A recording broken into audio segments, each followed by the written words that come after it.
Sunan Derajat. Sejarah Kebudayaan Islam kelas 6 Madrasah Ibtidaiyah.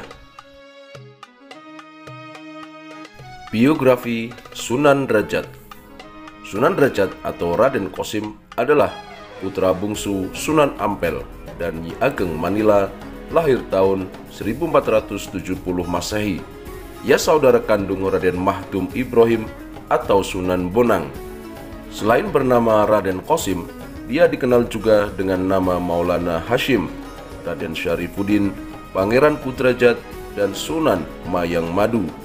Ibunya berdarah Jawa yang membuat pengetahuannya tentang bahasa, sastra, dan budaya lebih dominan bercorak Jawa seperti Sunan Bonang kakaknya. Ia pun sangat pandai menggubah berbagai jenis tembang Macapat Pungkur berisi pesan-pesan Islam.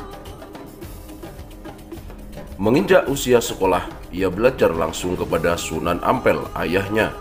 Kemudian Sunan Ampel mengirimkan ke Cirebon memperdalam ilmu agama kepada Sunan Gunung Jati. Kepergiannya nyantri di Cirebon mempertemukannya dengan sang istri, Dewi Sufiah, putri Sunan Gunung Jati. Setelah menikahi Dewi Sufiah, Raden Qasim tinggal di Kadrajat, sehingga disebut Pangeran Kadrajat atau Pangeran Derajat. Setelah beberapa tahun berdakwah di Kadrajat, Sunan Derajat kembali ke Ampel Denta. Namun ayahandanya memintanya menyebarkan Islam di pesisir barat Gresik. Dalam dakwahnya, Sunan Derajat dikenal sosok yang baik dalam berkomunikasi lewat kesenian. Ia dikenal juga sebagai sosok yang menyukai pertunjukan wayang dan sesekali tampil sebagai dalang seperti kakaknya Sunan Bonang. Lewat seni dan budaya, Sunan Derajat menyampaikan ajaran Islam sehingga masyarakat menerima Islam dengan baik. Di usia tua, Sunan Derajat tinggal di Dalam Wulur, sebuah tempat tinggi arah selatan dari desa Derajat. Disinilah ia menghabiskan masa hidupnya untuk berdakwah. Terdapat sejumlah peninggalan yang terpelihara sampai sekarang. Di antaranya Singko Mengkok, yaitu seperangkat alat musik gamelan dan beberapa benda lainnya. Sunan Derajat wafat pada tahun 1522 Masehi, dimakamkan di Desa Derajat, Kecamatan Paciran, Kabupaten Lamongan. Peran Sunan Derajat dalam mengembangkan Islam di Indonesia. Yang pertama, meningkatkan kesejahteraan masyarakat. Dalam dakwahnya, Sunan Derajat dikenal dengan sosok yang berjiwa sosial, sangat peduli dengan kehidupan fakir miskin, serta lebih mengutamakan peningkatan kesejahteraan masyarakat. Sunan Derajat tidak hanya mengajarkan ilmu agama, melainkan mengajarkan tata cara membangun rumah, membuat alat-alat yang digunakan untuk memikul orang seperti tandu dan joli. Yang kedua, menanamkan pendidikan akhlak. Dalam menyampaikan dakwah, masyarakat mengenal Pepali Pitu, 7 dasar ajaran yang mencakup 7 falsafah hidup yang dijadikan pijakan dalam kehidupan. Dilihat dari nasihat-nasihat dan petuah-petuahnya yang dikenal masyarakat sebagai Pepali Pitu, menggambarkan sosoknya yang peduli terhadap masyarakat bawah. Dakwahnya sangatlah merakyat dan begitu membaur dengan masyarakat. Adapun Pepali Pitu sebagai berikut.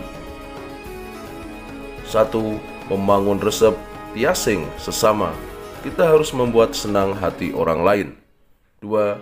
Jroning suka kudu eling lan waspodo. Dalam suasana gembira, hendaknya tetap ingat Tuhan dan selalu waspada. 3.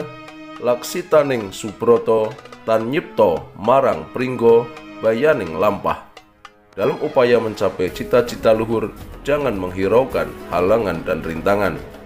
4. Meperhardaning ponco drio, senantiasa berjuang menekan gejolak nafsu-nafsu indrawi. 5.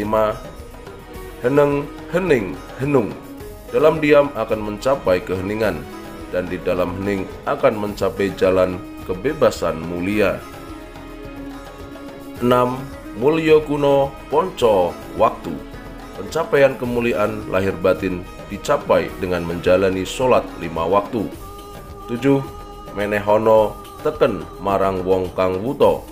Menehono mangan marang wong kang luwe.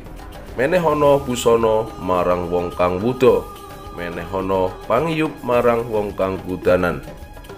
Berikan tongkat kepada orang yang buta, berikan makan kepada orang yang lapar, berikan pakaian kepada orang yang tak memiliki pakaian, berikan tempat berteduh kepada orang yang kehujanan.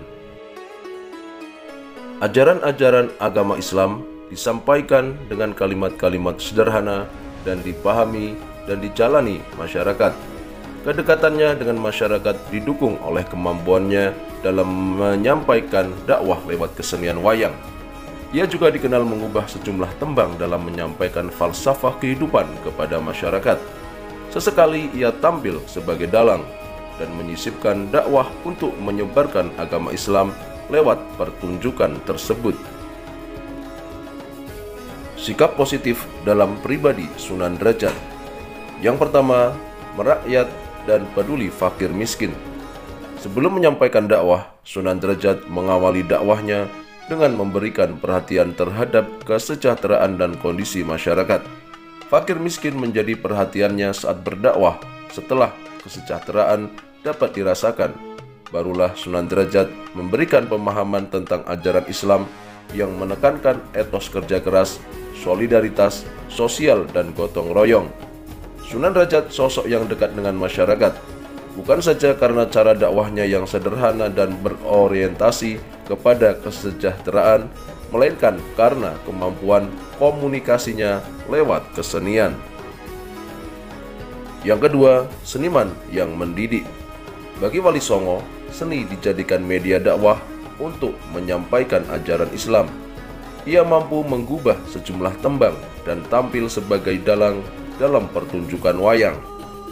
Penanaman akhlak lewat lakon-lakon wayang menjadikan masyarakat menyerap nilai-nilai Islam lewat pertunjukan yang mereka gemari.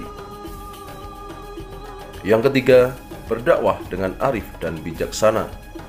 Dalam menghadapi masyarakat yang masih mempertahankan tradisi Jawa yang melekat dalam keseharian, Sunan Derajat menyikapinya dengan arif dan bijaksana dengan melakukan komunikasi yang baik, mempertahankan tradisi yang ada selama tidak bertentangan dengan nilai-nilai agama, bahkan menambahkan tradisi yang ada dengan nilai-nilai ajaran Islam.